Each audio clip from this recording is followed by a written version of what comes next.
Kemudian kita kembali membuka kitab, melanjutkan bacaan pada minggu yang lalu terkait tentang fidyah.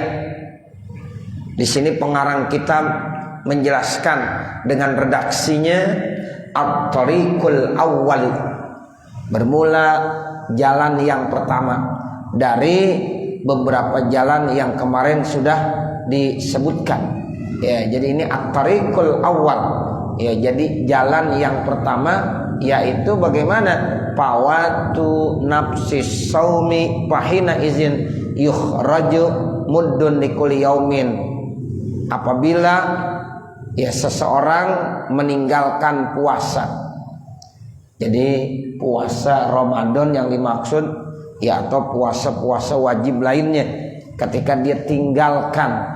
Nah, jadi pada saat ditinggalkan itu puasa, fahina izin, maka saat itu yukhraju, maka dia harus ya yukhraju, dikeluarkan muddun, satu mud likulli yaumin, bagi setiap hari.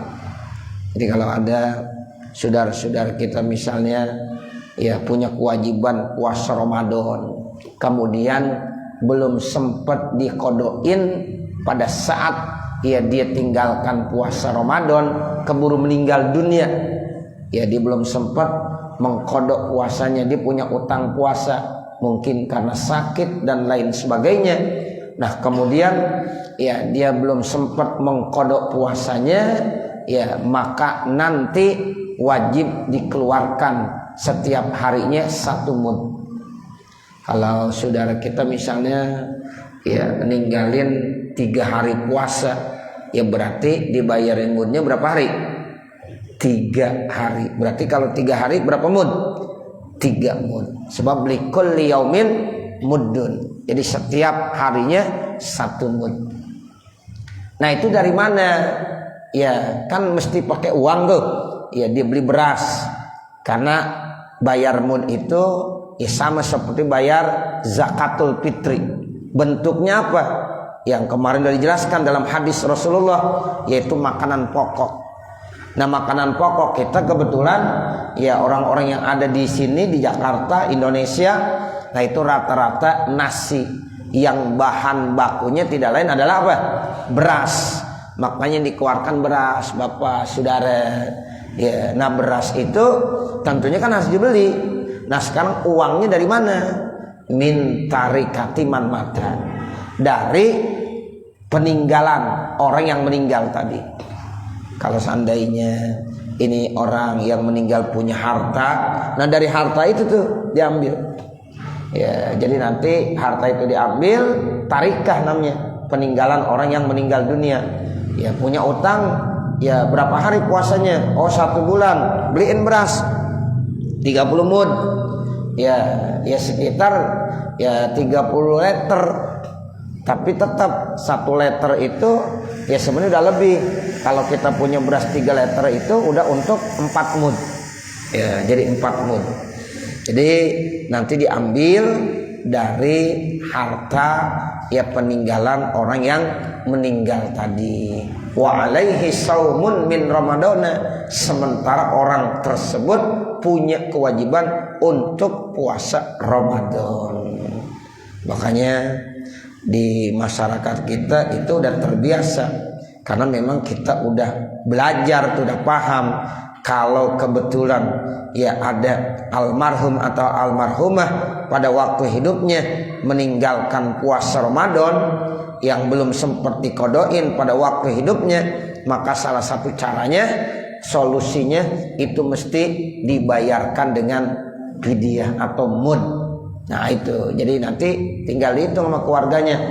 Makanya banyak tuh kalau seandainya ada orang meninggal dunia pada waktu melaksanakan sholat jenazah atau pada saat lagi menuju hari, dibuatkan fidyah. Nah untuk siapa? Untuk almarhum atau almarhumah. Nah ini ada aturan mainnya, jadi itu boleh, nggak apa-apa. Ya, jadi memang kalau ya ada orang meninggal kemudian dia punya utang puasa, salah satunya caranya apa? Dikodoin. Ada juga yang punya pendapat dibayarin fidyahnya, tuh begitu. Ya, tapi yang lebih kuat yang mana? Dibayarin fidyahnya, nggak usah dikodok. Walaupun nanti ada kaul punya pendapat. Nah seperti itu, seperti yang kemarin saya sudah sampaikan pada minggu yang lalu. Ya, nah ini yang terkait thariqul awal. Kalau ada orang punya utang puasa, kemudian dia keburu meninggal belum sempat mengkodok, maka mesti dibayarin apanya? Mudnya. Setiap hari satu mud. Sumber uangnya dari mana? Dari ya peninggalan orang yang meninggal tadi. Jadi sebelum dibagiin warisannya tuh, ya utang-utangnya dulu dibayarin. Termasuk utang puasanya. Nah, seperti kalau sholat bagaimana? Sholat menurut para ulama, nah itu silahkan dikodoin oleh ahli warisnya, oleh keluarganya. Tapi kalau ya puasa itu dibayarin fidyahnya. Walaupun nanti memang ada pendapat ya itu silahkan mau dikodoin juga boleh. Bahkan ada pendapat seperti Imam Subki menyatakan lam tukdo walam tukda. Kalau ada orang meninggal dunia kemudian dia punya utang puasa, dia punya utang sholat, nggak perlu dikodoin, nggak perlu dibayarin fidyah. Nah itu ada pendapat begitu. Tapi ada juga ya boleh bayarin fidyahnya untuk puasa, tapi kalau sholatnya dikodoin. Tapi ada juga punya pendapat, ada orang ninggalin sholat dibayarin fidyahnya boleh enggak? Ada satu pendapat yang membolehkan. Tapi di masyarakat kita biasanya tuh kalau mud untuk membayar kodok ya puasa. Seperti dalam Al-Quran ada tuh ya wa yutikuna kan, terus wa 'alal ladzina yutikunahu apa? Fidyatu ta'ami masakin. Ya, jadi kita disuruh membayarkan satu mud kepada orang-orang miskin. Nah, itu dalilnya dalam Al-Qur'an ada, dan bahkan nanti dalam hadis-hadis Rasulullah. Nah, terkait dengan sholat bagaimana? Ini ada ikhtilaf. Ada yang bilang kalau sholat nggak perlu dibayarin fidyahnya, cuma wajib dikodoin. Nah, seperti itu. Au ghairihi, atau selain daripada Ramadan. Kalau dia punya utang puasa selain Ramadan yang hukumnya wajib juga, itu nanti dibayarin fidyahnya juga, keluarin mud. Contohnya apa? Kanazrin, seperti puasa nazar, au kaparatin atau kiparat. Ya itu. Jadi kalau nazar itu asalnya sunnah, tapi karena dinazar jadi hukumnya jadi apa? Jadi wajib. Puasa nazar itu wajib jadi Bapak Saudara. Ada orang bilang begini, ya kalau seandainya ntar obyekan saya gol hasil, saya mau ya puasa hari Senin dan hari Kamis. Jadi kewajiban bagi saya melaksanakan puasa hari Senin dan hari Kamis, 2 hari itu dia mau puasa. 1 hari Senin, 2 hari Kamis. Ternyata ya gol tuh obyekannya, tapi dia belum sempat melaksanakan puasa sunnah Senin Kamis yang menjadi nazar dan itu jadi wajib. Di keburu meninggal dunia Bapak Saudara. Nah itu nanti Senin dan Kamisnya mesti dibayarin dengan fidyah. Nah begitu. Atau puasa kiparat. Ya puasa kiparat yang kemarin tuh ada kiparatul jima. Ya pada saat puasa Ramadan ada kiparat sumpah. Ya itu nanti ya kewajiban buat dia melaksanakan puasa kiparat. Namun sebelum dia tunaikan tuh puasa kiparatnya keburu meninggal. Ya keburu meninggal, maka nanti wajib dia bayarin fidyahnya. Sama hitungannya, likulli yaumin muddun, setiap hari 1 mud. Waqat tamakkana minal qada'i, padahal dia udah bisa untuk mengkodok. Mestinya dia udah bisa tuh mengkodok, tapi sayang belum sempat aja. Belum sempat kodok, keburu meninggal. Nah itu nanti wajib bayarin fidyahnya. Itu kalau orang-orang perempuan rajin tuh bayar fidyah tuh biasanya. Ya, jadi itu bayar fidyahnya ya karena dia suka terlambat mengkodok. Nah kalau orang yang udah meninggal dunia, nah itu yang bayarin fidyahnya biasanya keluarganya. Ya keluarganya datang. Nih saya mau bikin fidyah. Buat siapa? Buat almarhum orang tua saya, buat almarhum si A dan si B. Ya, nah itu nanti termasuk memang dianjurkan ya oleh Rasulullah sallallahu alaihi wasallam. Ya. Jadi ada orang yang sudah ya mungkin untuk mengkodok walam yakdi, namun dia belum sempat mengkodok sampai dia meninggal dunia. Au ta'adda bi fitrihi, atau dia memang kelalen dengan sebab membatalkannya. Wa illam yatamakan, sekalipun tidak memungkinkan. Au yasumu anhu qaribuhu, nah atau boleh juga dipuasain oleh kerabatnya. Ya, wa illam yusihi bizalika, sekalipun ya yang meninggal tadi tidak pernah berwasiat.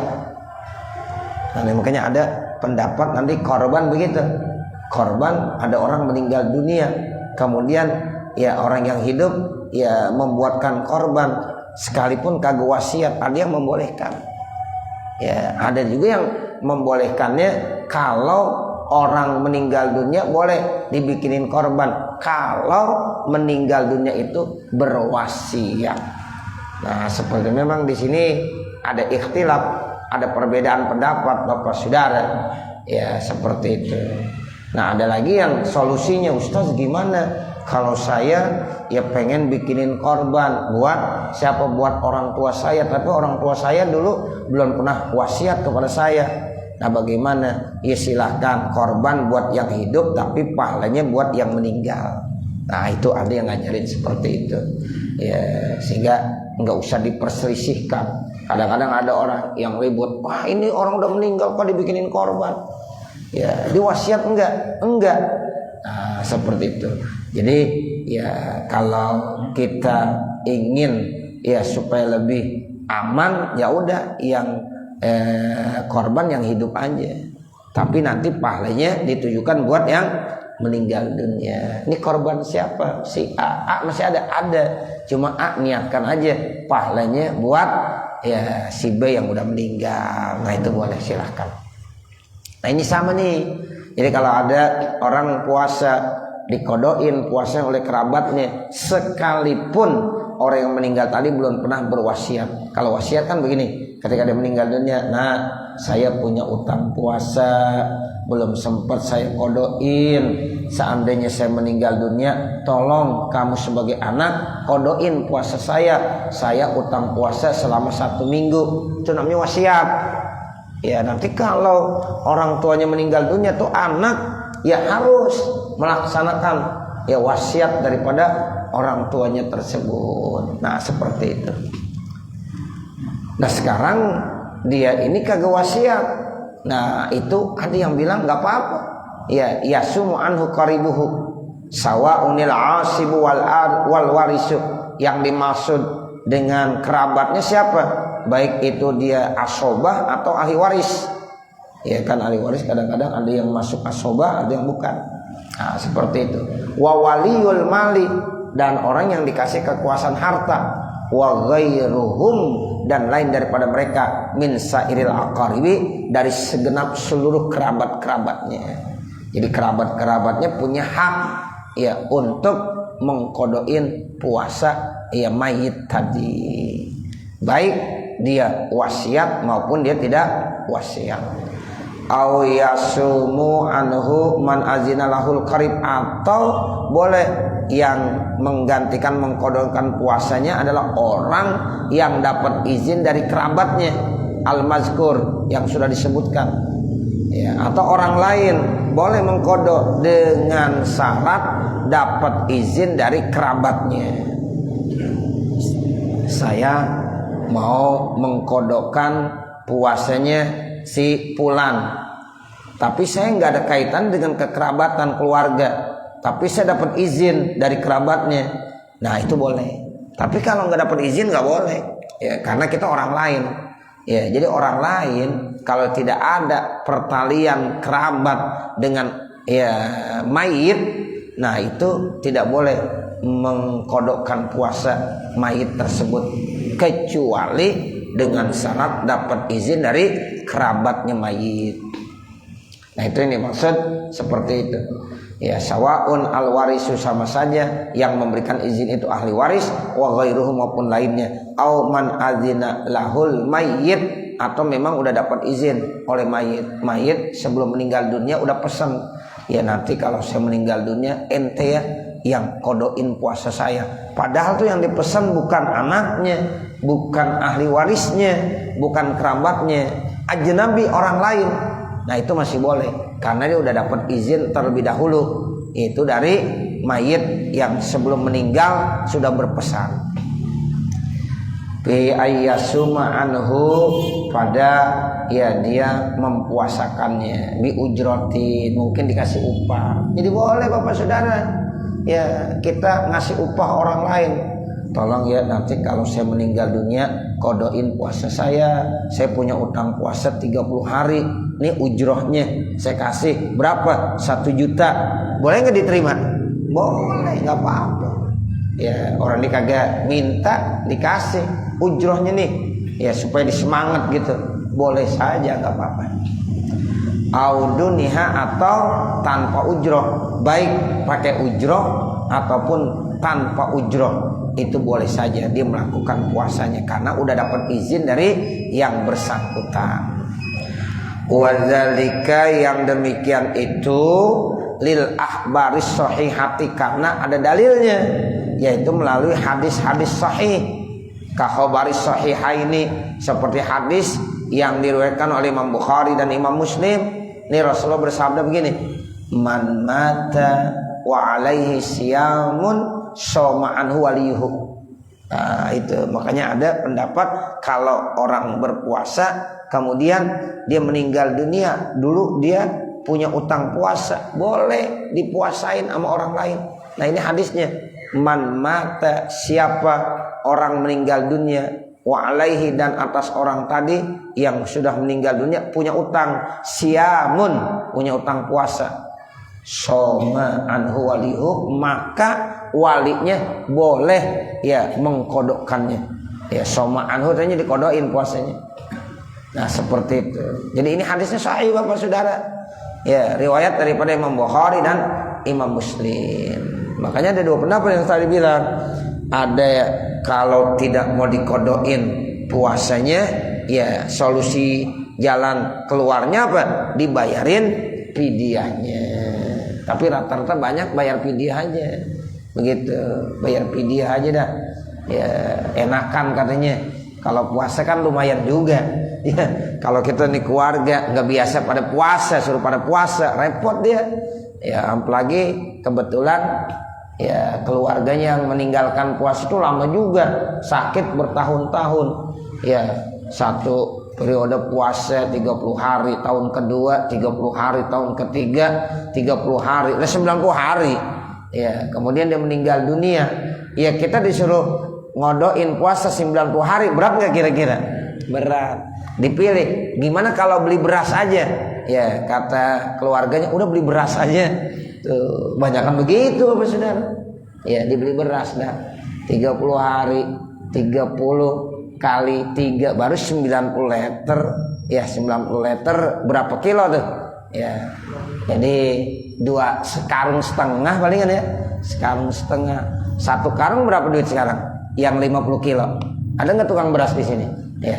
Nah itu taruh dah 500.000 ya. Kalau 500.000 ya berarti dia hanya memerlukan 750.000 untuk 90 hari. Berarti 90 mud untuk 90 hari. Karena almarhum meninggalkan puasa 90 hari. Cukup udah. Coba kalau dipuasa. Tuh, apalagi orang yang kagak pernah puasa. Aduh repotnya minta ampun. Puasa 1 hari aja kayaknya gimana. Ya apalagi sampai 90 hari. Nah ini ada dalilnya, boleh. Nah seperti itu, dibayarin fidyahnya. Ya kalau mau dikodoin silakan, kalau dibayarin fidyahnya juga silakan. Sama dengan sholat, nanti ada dalam satu hadis begitu. Kalau sholat ya itu juga yang wajib mengkodoin ahli warisnya, anak-anaknya, ini orang tua kita atau keluarga kita. Ya kemudian pada saat ya hidup pernah meninggalin sholat, mungkin lagi sakit-sakit, lagi kritis, ya dia nggak sempat sholat. Nah itu kita hitung aja berapa waktu. Nah itu boleh tuh ahli waris. Ya silahkan mengkodok sholatnya. Bagi-bagi tugas. Kalau anaknya banyak, bagi-bagi tugas. Ada juga yang punya pendapat boleh dibayarin apanya? ya sholatnya dengan fidyah. Nah, seperti itu. Nah, jadi kita kembali nih ke khabaris sahihain seperti hadis riwayat Imam Bukhari dan Imam Muslim, man mata, siapa orang meninggal dunia, walaihi, dan kewajiban atas orang tadi siamun, berpuasa, soma anhu waliyuhu, boleh walinya untuk berpuasa sebagai kodok daripada orang tadi. Wasoha, dan ada hadis sahih annahu sallallahu alaihi wasallam, bahwasanya Rasulullah sallallahu alaihi wasallam azina, memberikan izin siapa nabi, limraatin, bagi seorang perempuan, antasuma, untuk berpuasa tuh orang perempuan, an ummiha, sebagai mengkodoin ibunya, sauma nazrin, yaitu puasa nazar, matat, yang ibunya udah meninggal dunia, wa huwa alaiha, sementara puasa nazar itu jadi kewajiban ibunya. Oh, itu dalil juga tuh. Nah, ini dalil puasa nazar. Jadi puasa nazar itu kan sama wajib seperti puasa Ramadan. Ya, dulu ada seorang ibu, dia sudah nazar pengen puasa, tapi belum sempat melaksanakan puasa nazarnya, keburu meninggal dunia.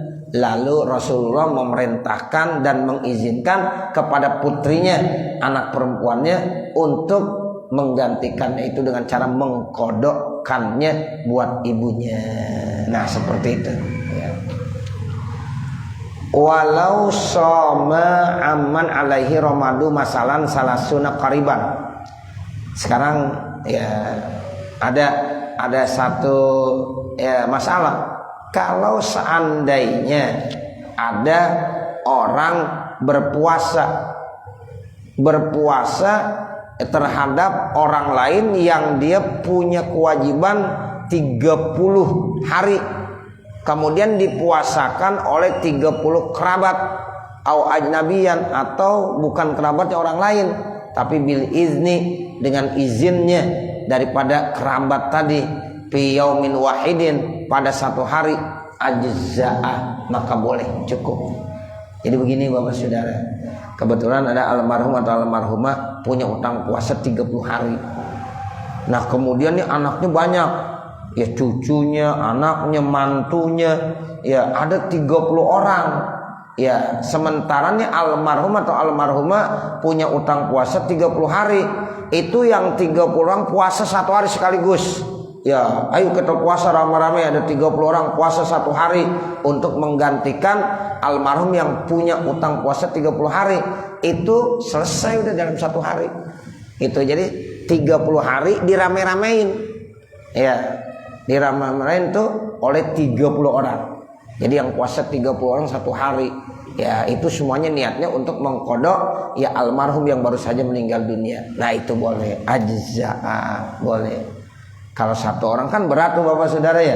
Ya, satu hari sampai 30 hari. Nah, kebetulan dia punya kerabat ada 30 orang. Atau orang yang bukan kerabatnya tapi udah dapat izin daripada kerabat, dibantuin gitu puasa. Nah, karena udah ada 30 orang yang puasa, itu satu hari ya puasa 30 orang sama aja ya, itu untuk membayar 30 hari. Cukup dah tuh berarti. Wal it'amu aula. Nah, ini yang digaris bawahi. Wal it'amu, memberikan makan, berarti bayar mud.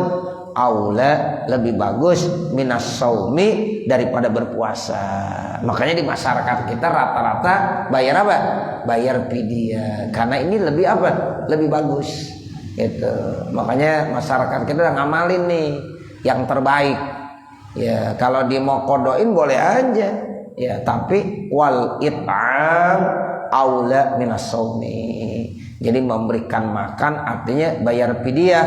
Ya, itu untuk puasa lebih bagus daripada dia puasa. Tapi kalau sholat nanti ada punya pendapat kodoin sholatnya lebih bagus kebanding daripada dibayar fidyah. Nah, seperti itu. Ya, jadi di sini dibilang wal it'am aula minas shaumi lil khilafi fihi, karena ada khilaf, ada perbedaan pendapat di dalam masalah ini, duna ghairihi, tidak pada yang lainnya. Wa kharaja bil qaribi, dan dikecualikan dengan kerabat, wa ma'zunihi, dan orang yang diizinkannya, al ajnabi, orang lain bukan kerabat, allazi lam ya'zan lahul qarib, yang memang orang tadi tidak dapat izin daripada kerabat. Itu nggak boleh. Jadi kalau orang lain yang kebetulan dia tidak dapat izin juga dari kerabat, itu kira-kira kalau dia mengkodoin puasa almarhum atau almarhumah boleh nggak? Nggak boleh. Ya, jadi nggak boleh. Syaratnya dapat izin. Kalau dapat izin, nah itu dibolehkan. Makanya kalau dia mau mengkodoin, izin dulu. Ya mohon maaf nih keluarga, saya mohon izin. Ya ini almarhum meninggalkan puasa, saya teman baiknya. Saya merasa punya ya tanggung jawab dah. Saya izin, gimana kalau saya kodoin puasanya? Kata kerabatnya, silahkan, saya izinkan. Nah baru dikodoin. Tapi kalau belum dapat izin dari kerabat karena dia ajnabi orang lain, itu nggak boleh. Ya langsung saja dia kodoin. Nah itu tidak boleh. Jadi harus dapat izin terlebih dahulu. Nah kalau udah dapat izin, silahkan. Itu ya sudah dibolehkan. Walal mayit, ya jadi kerabatnya nggak mengizinkan, mayit jadi pada waktu hidupnya juga nggak pernah memberikan izin, fala yajuzu lahu shaumu, maka tidak boleh bagi dia berpuasa. Ini nggak boleh dia puasa karena nggak dapat izin. Wa farqa naziruhu, dan berbeda bandingannya minal haji, daripada haji. Nah beda dengan haji. Kalau haji bi anallahu badalan. Kalau haji itu namanya istilahnya badal haji. Ya, kalau badal haji, nah itu kita biasanya ya memberikan ya izin kepada seseorang untuk membuatkan badal haji. Ya, itu istilahnya badal haji. Misalnya orang tua kita ya dulu waktu meninggal dunia belum sempat melaksanakan ibadah haji. Nah kebetulan ya ini rezeki anaknya ada. Ya oh saya lagi ada rezeki nih, pengen birrul walidain, berbuat baik sama orang tua, walaupun orang tuanya tidak pernah wasiat. Ya walaupun orang tuanya tidak pernah berwasiat kepada anaknya, nanti tolong buat bikin badalin haji buat saya, enggak pernah wasiat seperti itu. Nah ini dibolehkan. Ya silahkan. Ya kalau anaknya lagi ada rezekinya, ya bikinin badal haji. Insya Allah itu badal haji termasuk birrul walidain, salah satu bentuk bakti seorang anak kepada orang tua. Tuh begitu. Jadi banyak cara untuk melakukan kebaikan kepada orang tua. Banyak cara untuk melakukan birrul walidain. Nah diantara ya itu bikinin badal haji. Nah seperti itu. Wahwal it'amu wal hajju la badalalahu. Ya yaitu it'am, memberikan makan, dan haji yang tidak dibadalkan baginya. Walau mata wa alaihi salatun au i'tikafun. Kalau seandainya ada orang meninggal dunia, kemudian orang meninggal dunia ini punya kewajiban sholat yang ditinggalkan, au i'tikaf, atau i'tikaf, dia mestinya harus i'tikaf tapi keburu meninggal dunia.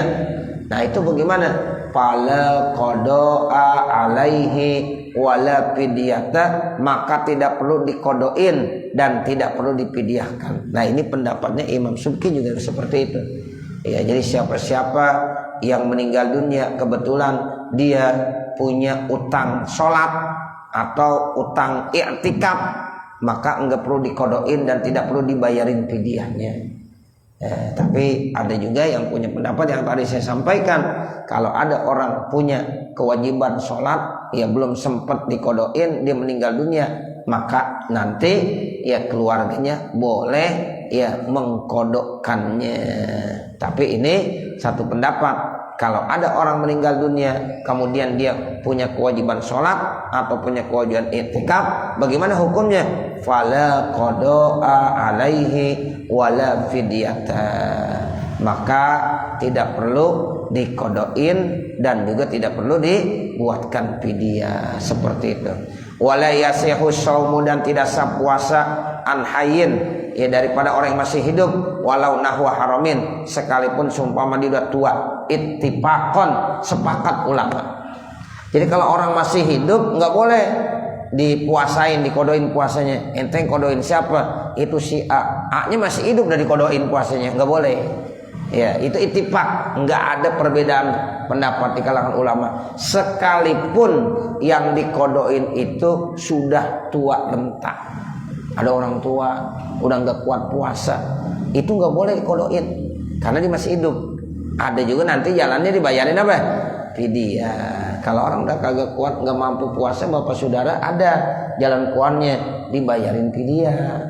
Nah, seperti bukan dikodoin. Nah, kalau yang dikodoin yang sudah meninggal dunia. Tapi kalau dia masih hidup, ittifaqan, enggak boleh dan tidak sah mempuasakannya. Ya, karena alasannya dia masih hidup sekalipun usianya sudah tua renta. Ya, itu ittifaqan, seperti itu. Saya kira sampai sini kali, mengingat waktu kita belum sholat isya, nanti baru wa kharaja biqaulihi dan seterusnya. Mudah-mudahan apa yang kita baca pada kesempatan malam hari ini ada manfaatnya. Amin ya rabbal alamin. Dan bapak saudara, insyaallah minggu besok ya kita akan tutup ya pengajian kita ini, tawakuf sementara sehubungan akan datang bulan suci Ramadan ya, karena nanti ya malam ya Jumatnya lagi kita insya Allah udah masuk malam nisfu Sya'ban ya. Jadi malam Jumat besok enggak, nah malam Jumatnya lagi kita udah masuk tanggal 15 daripada bulan Sya'ban. Ini udah masuk tanggal berapa nih? Ini tanggal 3 ya, Jumat, Sabtu, Minggu. Nah ini malam Minggu udah masuk tanggal 3 daripada bulan Sya'ban ya. Jadi insya Allah ya minggu besok kita akan tawakufkan sementara dan kita tidak membaca kitab ya. Inilah bapak saudara, sebelum kita tutup dengan pembacaan doa, kita baca suratul Fatihah. Ini ada amanah donatur dari jamaah ya Mushola Nuruzain yang memberikan infak sodakonya sebesar 1 juta rupiah untuk pembangunan pondok pesantren At-Tahiri Al-Muflihun di Anyer ya. Jadi mohon bapak saudara terus doakan ya, karena memang pembangunan pondok pesantren masih terus berlanjut ya. Sekarang sedang fokus pada pembangunan lantai 2 ya, pada fokus lantai 2 ya. Kemarin baru selesai pengecoran ya, jadi masih banyak butuh dana bapak saudara. Makanya jamaah Mushola Nuruzain jangan bosan ya, silahkan berikan kepada Ustadz Dr. Andes Waridi Anwar ya. Jadi walaupun nanti menjelang Ramadan kita tidak ketemu tiap minggu ya, kalau memang yang ada keluasan rezekinya silahkan titipkan saja ke Ustadz Dr. Andes Waridi Anwar ya. Jadi mudah-mudahan dari jamaah-jamaah yang lain masih istiqomah memang bapak saudara ya. Ada yang memberikan tiap bulannya 2 juta, ada yang 3 juta.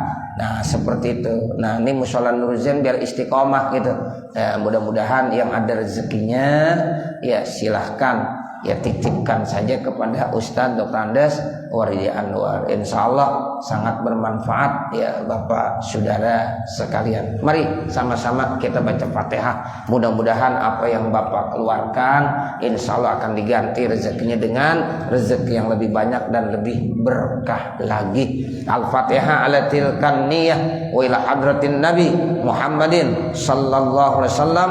Al-Fatihah. A'udzu billahi minasyaitonir rajim. Bismillahirrahmanirrahim. Alhamdulillahi rabbil alamin. Arrahmanir rahim. Maliki yaumiddin. Iyyaka na'budu wa iyyaka nasta'in. Ihdinas siratal mustaqim. Siratal ladzina an'amta 'alaihim ghairil maghdubi 'alaihim waladdallin.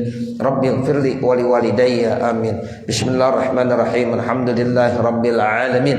Hamdan yuwaffi ni'amahu wa yukafi mazidah. Ya Rabbana lakal hamdu wa lakas syukru kama yanbaghi li jalali wajhikal karim wa li 'azimi sultanik. Subhanaka la nuhsi thana'an 'alaika kama athnait 'ala nafsik walakal hamdu hatta tarda. Allahumma shalli 'ala sayyidina Muhammadin wa 'ala ali sayyidina Muhammad salatan tansharihu bihas sudur wa tahunu bihal umur wa sallim tasliman katsiran daiman ila yaumil ba'si wan nusyur innaka malikun rabbun ghafur. Allahumma ighfir lana dzunubana wa li walidina wa li masyayikhina wa li muallimina wa liman lahu haqqun 'alaina wa liman ahabba wa ahsana ilaina wa lil hadirina wa likafatil muslimina ajma'in. Allahumma shrah lana sudurana wa yassir lana umurana warham amwatana washfi mardana waqdi hawaijana wahtim bisolihati a'malana birahmatika ya arhamar rahimin. Rabbana atina fid dunya hasanah wa fil akhirati hasanah wa qina adzabannar. Wa sallallahu ala sayyidina Muhammadin wa ala alihi wa sahbihi wa sallama walhamdulillahi rabbil alamin. Wassalamualaikum warahmatullahi wabarakatuh.